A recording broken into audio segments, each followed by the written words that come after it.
If you want to transfer or import your photos or images from the phone's gallery, maybe to set as your watch face, we will show you how to add and copy photos to your Samsung Galaxy Watch 6 Classic.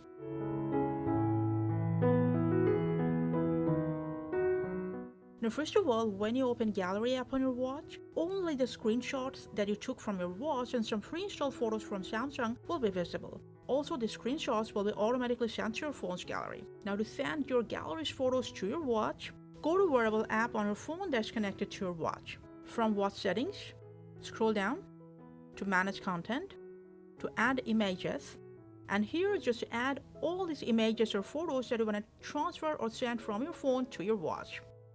When you're done, just press Done, and all these photos will be sent to your watch gallery. But please remember, you will only be able to send photos but no videos from your phone to your watch.